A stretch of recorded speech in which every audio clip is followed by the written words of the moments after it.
नमस्कार मित्रों कुछ एक शख्सियतें ऐसी होती हैं कि जब वो जाती हैं तो अपने पीछे बहुत सारी एक स्मृतियों का एक ऐसा भंडार छोड़ जाती हैं जिन्हें दोहराना अच्छा लगता है। अभी पिछले दिनों ही हमारे एक मार्क्सवादी नेता सीपीएम के प्रमुख नेता महासचिव सीताराम येचुरी का निधन हुआ।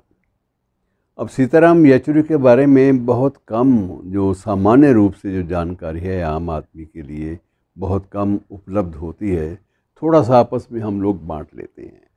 और सबसे बड़ी बात यह है कि ये जिस परिवार से आए थे वो एक कट्टर ब्राह्मण परिवार था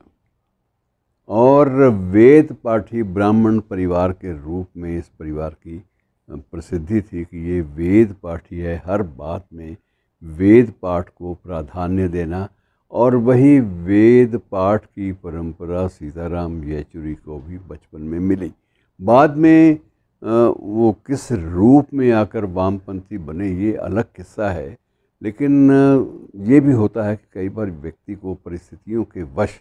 या अपनी पनपती हुई या प्रौढ़ होती हुई वैचारिकता के दृष्टिगत कई बार अपने पूर्व संस्कार, अपनी शुरुआती जो दौर की जो बातें हैं वो भूलनी पड़ती हैं और भूल कर अपने आप को एक कमिटेड प्रतिबद्ध नेता के रूप में स्थापित करना होता है। और सबसे बड़ी बात ये थी कि जब ये आपातकाल लगा तो आपातकाल में जितने नेता जेल गए उनमें सबसे प्रमुख नाम जो था वो सीताराम येचुरी का भी था। अब ये बात अलग है कि उसी आपातकाल का जिन पर ज़्यादा आरोप है या आपातकाल के लिए जिन्हें उत्तरदायी माना जाता है उनमें विशेष रूप से श्रीमती गांधी का नाम सबसे ऊपर आता है। उन्हीं के परिवार के जो सदस्य हैं जो वर्तमान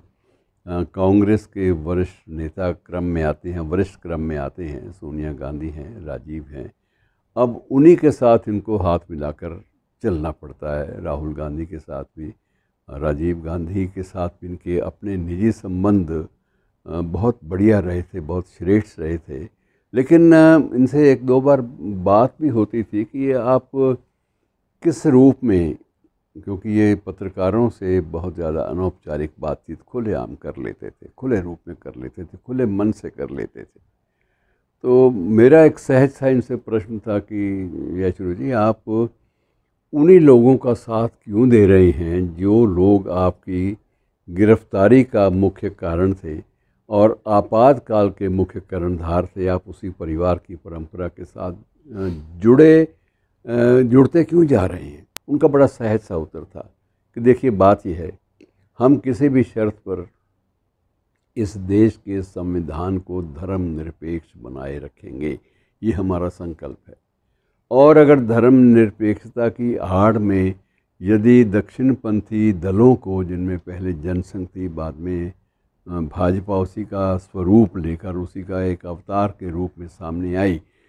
इनको सत्ता में, सत्ता के तंत्र में प्रवेश करने से रोकने के लिए हमें किसी से भी समझौता करना पड़े, हम लोग करते हैं सिर्फ इसलिए कि देश के संविधान का धर्मनिरपेक्ष जो स्वरूप है उस पर आँच नहीं आनी चाहिए। मित्रों, अब ये वैचारिकता कितनी ज़्यादा सही थी, गलत थी, ये बातें अलग हैं, लेकिन अपनी कमिटमेंट की जहाँ तक बात थी, प्रतिबद्धता की बात थी, अपनी वैचारिकता से बंधे रहने की बात थी,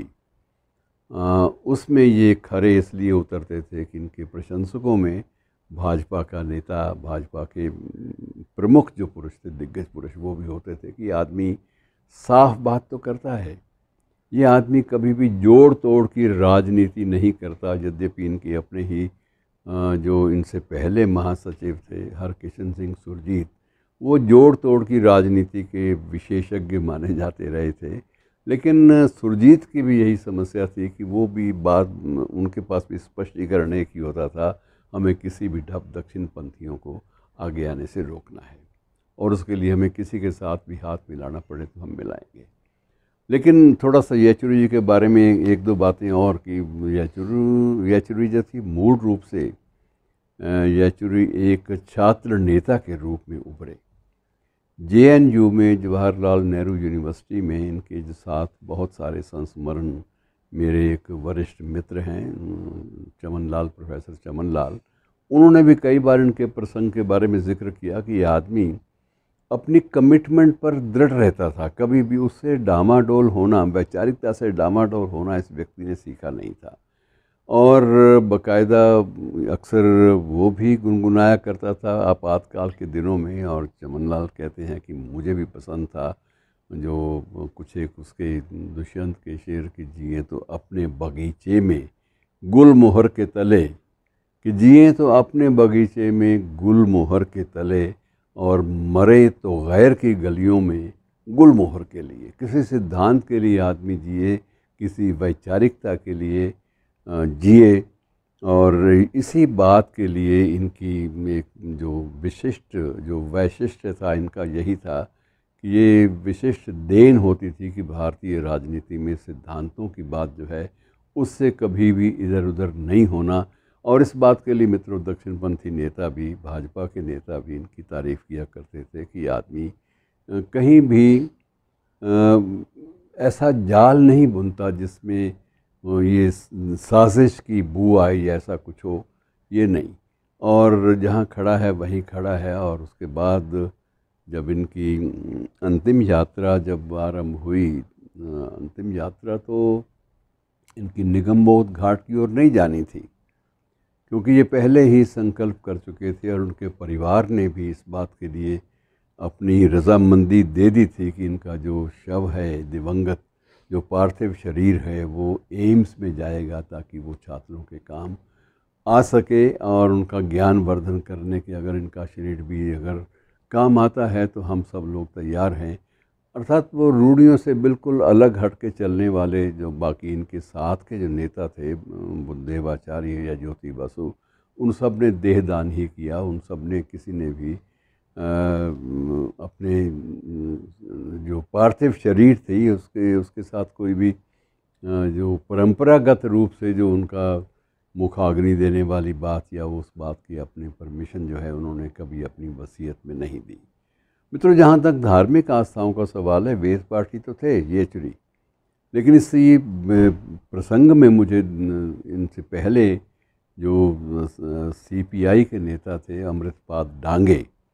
डांगे शिखर पुरुष थे सीपीआई आंदोलन के, उनकी भी बात याद आती है कि डांगे जहाँ एक और कट्टर रूप से वामपंथी थे,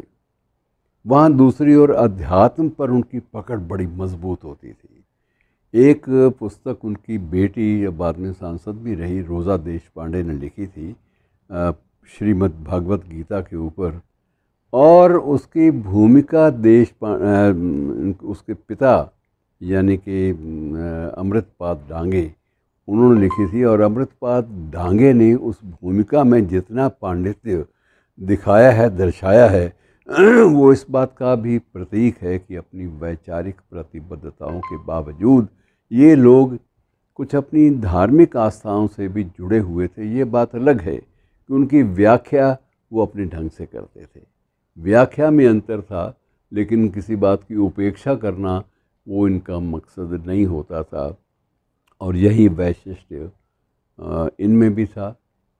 आपातकाल में गिरफ्तारी हुई तो एक छात्र नेता के रूप में गिरफ्तारी हुई, और जब वहाँ से निकले तो उसके बाद भी छात्र नेता के रूप में दोबारा फिर से जेएनयू की ही जो छात्र यूनियन थी उसके अध्यक्ष के रूप में इनके निर्वाचन के साथ ही मामला आगे बढ़ा। और निरंतर जूझते रहने के बावजूद भी एक बात ये भी विशेषता मानी जाती थी कि ये आदमी कभी कड़वा नहीं बोलता, आक्षेप करता है, आलोचना करता है विरोधियों की, सब कुछ करता है, लेकिन कभी कड़वाहट बिल्कुल इसकी ज़बान पर नहीं आती। सदा मृदुभाषी बने रहकर अपनी वैचारिकता को आगे बढ़ाना, ये सीताराम येचुरी की विशेषता थी। और इसके लिए उनको देश लंबे अरसे तक याद करेगा, क्योंकि ऐसे संसदज्ञ भी अब धीरे धीरे गायब होने लगे हैं। शुक्रिया।